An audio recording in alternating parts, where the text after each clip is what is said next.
En aquel tiempo dijo Jesús a sus discípulos: cuando venga en su gloria el Hijo del Hombre y todos los ángeles con él, se sentará en el trono de su gloria y serán reunidas ante él todas las naciones. Él separará a unos de otros como un pastor separa las ovejas de las cabras. Pondrá las ovejas a su derecha y las cabras a la izquierda. Entonces dirá el rey a los de su derecha: vengan ustedes benditos de mi Padre, hereden el reino preparado para ustedes desde la creación del mundo, porque tuve hambre y ustedes me dieron de comer. Tuve sed y me dieron de beber. Fui forastero y me dieron hospedaje. Estuve desnudo y ustedes me vistieron. Enfermo y me visitaron. Estuve en la cárcel y vinieron a verme. Entonces los justos le contestarán: Señor, ¿cuándo te vimos con hambre y te alimentamos, o con sed y te dimos de beber? ¿Cuándo te vimos forastero y te hospedamos, o desnudo y te vestimos? ¿Cuándo te vimos enfermo o en la cárcel y fuimos a verte?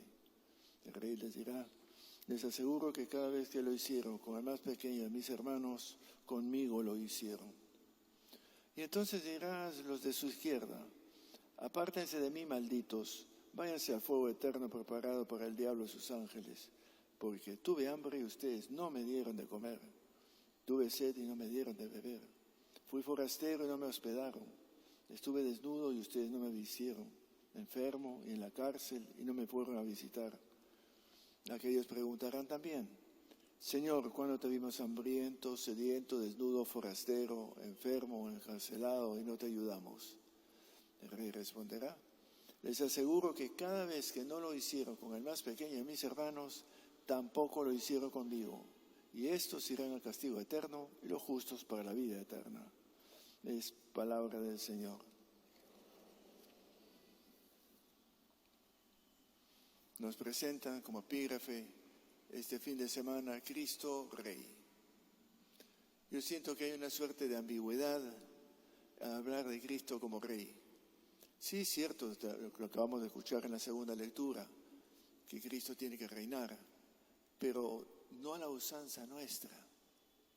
Yo creo que al haber instituido la fiesta, fue Pío IX que la instituyó, la fiesta de Cristo Rey, no nos hizo ningún favor el cristianismo. Corresponde a una época de la historia cuando Italia estaba formándose como república y los primeros reinos iban desapareciendo, siendo asimilados para formar después la Gran Italia. Y en ese contexto se instituye la fiesta de Cristo Rey, como diciendo: está bien, en los políticos arreglan lo que puedan, pero en los religiosos aquí reinamos nosotros. Y se acordarán, muchos de mi generación lo habrán visto en fotos, que el Papa, supuestamente representante de Cristo, iba con una corona triple, la tiara, tremenda corona, levantada en hombros y cargado por los fieles en San Pedro, y el vestido con toda pompa y todo lujo. Nada más distante, para decirlo claramente, nada más lejano del Evangelio y del camino de ese Cristo a quien hemos puesto un ropaje de rey con contraste con su realidad. Jesús nunca aceptó ser reconocido, tildado o calificado de rey. Hay una escena después de la multiplicación de panes en el Evangelio de San Juan, que notando Jesús que querían hacerlo rey porque había hecho la multiplicación de panes, Jesús se fue inmediatamente del lugar porque no quería saber nada con un reinado. El reinado de Jesús no es un reinado de pompa, de poder, de lujo. El reinado de Jesús es este de acá. Y lo tienen encima, INRI, Jesús Nazareno, Rey de los Judíos, que fue por supuesto en plan de sorna por parte de Pilatos. ¿Eres rey? ¿Te acuerdas del juicio? Que le plantea a Pilato: ¿eres rey? Dice: yo no he dicho eso. Soy rey, pero no a la usanza de este mundo. La usanza de este mundo, obviamente, como Pilatos: el poder, la dominación, el fasto, la gloria, ejércitos, todo lo que podamos imaginarnos, que lo tenemos en muchos libros de cuentos y en tantas películas. Jesús nunca reivindicó para sí mismo ser rey. En el mundo, en realidad, si miramos alrededor, no es que reine, ni siquiera metafóricamente Jesús. Lo que reina en nuestro mundo es la vanidad, el imperialismo de diferentes formas, y lo vemos en las guerras, la ambición, la opresión, la búsqueda de confort. ¿Qué es lo que reina? ¿Qué es lo que nos mueve más? ¿En qué gastamos más dinero? Esfuerzos. No es exactamente en lo de Jesús. Y por otro lado vemos a un Jesús que nos presenta en el relato que hemos escuchado ahora en el Evangelio, una continuidad entre ese Jesús, su Dios Padre, y lo que debería ser todo cristiano. Tenía hambre y me dieron de comer. Yo creo, y lo he dicho más de una vez, me encantaría en la parroquia, si tuviera algo que decir, poner en ese espacio en blanco que tenemos aquí enorme, poner justamente este texto del Evangelio de Mateo 25. Cuando tenía hambre, cuando tenía sed, cuando estaba de inmigrante, cuando estaba enfermo en la clínica, cuando estaba triste, cuando había perdido algo, cuando nadie me acompañaba, ¿dónde estabas tú? La pregunta reverbera, ¿dónde estaba yo? Porque cuando te estaba llamando ese enfermo, ese triste, ese migrante, ese homosexual, ese divorciado, sí, es mi hermano, es mi hermano. ¿Dónde estabas tú? Nos presenta en el Evangelio, es notorio cuando uno lo analiza de cerca, diciendo, se siente sobre su trono el Hijo del Hombre. Y calificar a Jesús como Hijo del Hombre en buen castellano significa que es humano. Hijo de Dios significa divino, Hijo de la verdad significa la verdadero. Son expresiones semíticas. El Hijo del Hombre, el humano, tan humano como tú y yo, solidario con la humanidad. Yo solidario con la humanidad estaba frente a ti. ¿Tú dónde estabas? ¿De qué cristianismo hablamos? Creo que hemos domesticado, por decirlo suavemente, el cristianismo, sin querer queriendo, producto de la historia y de las circunstancias culturales, pero hemos domesticado el cristianismo, hecho muy cómodo. Dios en las nubes, lejano, Jesús en su trono ahí flotando, y nada que ver con nosotros. El Jesús encarnado, el Dios visto en el prójimo. ¿Sí? ¿Dónde está? A veces preguntan, ¿dónde está Dios? La primera cercanía, por supuesto digo que está en un lugar fijo, eso es obvio. La primera cercanía a ese Dios está en el prójimo. Ahí estaba ya, que es también hijo de Dios, imagen y semejanza de Él, y por tanto también hermano mío, y me invita a preguntarme, es que yo respondo, y observemos bien dos detalles sobre el listado de los, son simplemente ejemplos, se pueden multiplicar por n. En ningún momento se menciona un factor religioso. Cuando tenía hambre, tenía sed, cuando estaba enfermo, cuando estaba en la cárcel. Te pregunta, ¿creías en mí? ¿Estabas de acuerdo con el catecismo? ¿Ibas a misa? ¿Rezabas?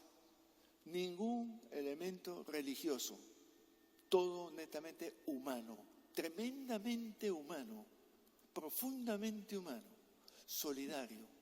Y eso resulta incómodo, sino escándalo, porque uno dice, eso es comunismo, por favor. Lo acabo de escuchar en la radio esta tarde, no le voy a decir en qué estación y dónde.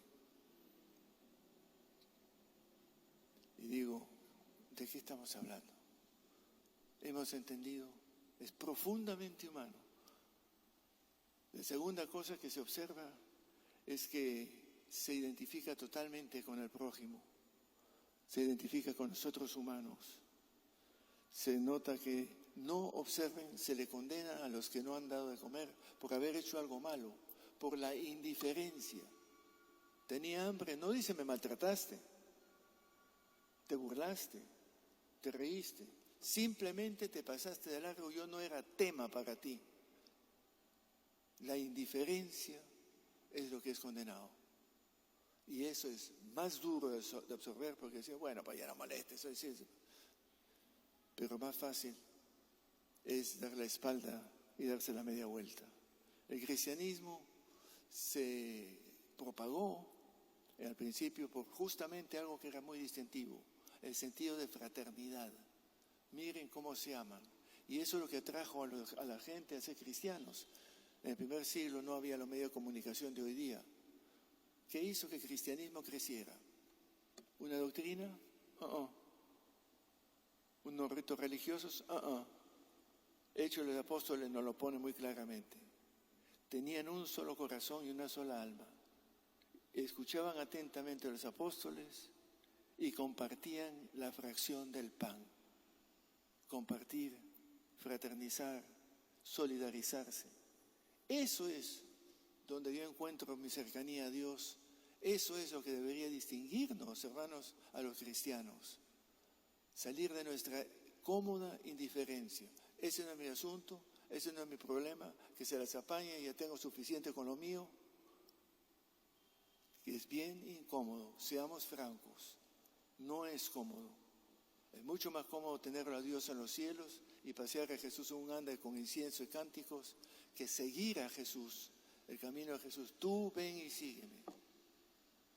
Menciono otros dos pasajes por no hacerla mucho más larga. En un momento le preguntan a Jesús: tu madre y tus hermanos te buscan. Y la respuesta de Jesús dice: ¿quién es mi madre y mis hermanos? Solo los que hacen la voluntad de mi Padre. Esos son mis madres, mis hermanos, los que hacen la voluntad del Padre. No todo el que diga Señor, Señor entrará en el reino de los cielos, sino el que hace la voluntad de mi Padre. ¿Y cuál es la voluntad del Padre? Miremos a Jesús. Nunca indiferente, nunca indolente, siempre cercano. El criterio fundamental, y con esto acabo, el criterio fundamental debería ser muy del cristianismo, y si no podemos absorber esto, por favor dejemos de llamarnos cristianos, porque es un insulto. El criterio fundamental es la compasión. Compasión, sentir con el otro. Alegrías, tristezas, esperanzas, sueños, estar cercano al otro. Y eso es lo que nos hace ser humanos. El humano por naturaleza es gregario, necesitamos de otros. Qué triste es vivir solo, ¿no? Lo hemos vivido en la pandemia. Pues precisamente el cristianismo enfatiza ese sentido de comunidad, de fraternidad, de solidaridad. No hay religión más humana y por lo tanto también más divina que en el cristianismo. Les dejo estas reflexiones que no creo que ustedes se dan cuenta, no necesito ahondar más. Pidamos al Señor que nos ayude a comprender y a vivir ese criterio de la compasión, de la cercanía, de la comprensión, de la acogida, del perdón, de la fraternidad, para que descubriéndolo también sintamos que la vida vale la pena vivirla y que la vida puede ser una vida feliz, porque la felicidad es inseparable del amor. Pidamos por esa gracia en esta Eucaristía al Señor.